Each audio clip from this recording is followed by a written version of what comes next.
we're going to do the 2-minute warning, and this is the first time we've done this. And it's kind of that fun part of the show here where we give you some suggestions at the end of the show to help improve relationships, if you will.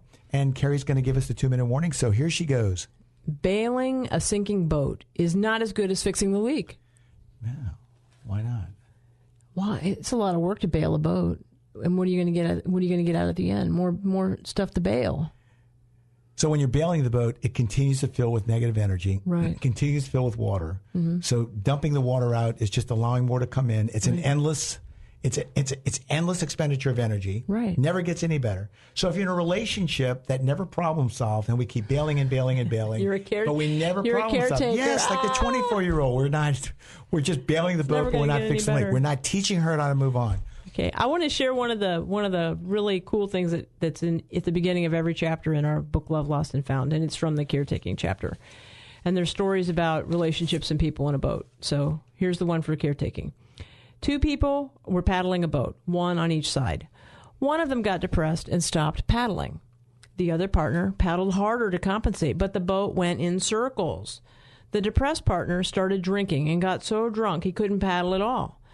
So the partner, the one that's doing all the paddling, began to alternate paddling on both sides and tried to take care of his self-destructive depressed partner all at the same time while paddling. When he moved to help his depressed partner, a gust of wind whipped the boat around. He lost his footing and fell overboard. Now adrift, the boat pulled away and his drunken partner slept. As he tread water without a life jacket, he worried and said, "What will he do without me to take care of him?" Man, that is the classic codependent, isn't it? Absolutely. His last thoughts in life are going to be, how will this person make it without me?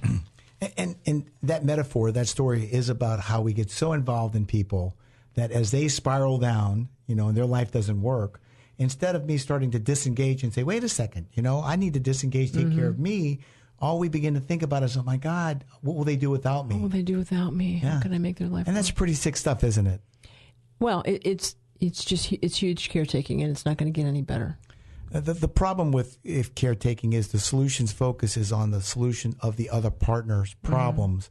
And one of the last things I want to talk about this is that as you get overly involved in the lives of others, when you start getting healthy and you start getting involved in your own life, there's a difference between selfish and self-centered. I would encourage you to be self-centered.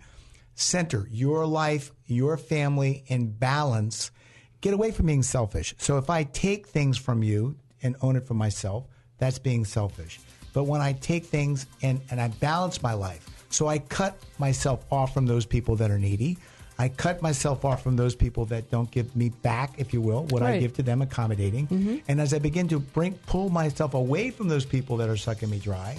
Now I have the resources and the things that I need to make my life work. So I'm getting healthier and I'm moving in a better direction.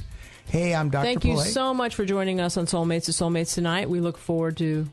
I want to remind you of a few things. Our book, Love, Lost, and Found. Love, Lost, and Found. And, visit us at interventionsinc.com. Yes, and we look forward to talking to you again next week. Good night. Thank you very much.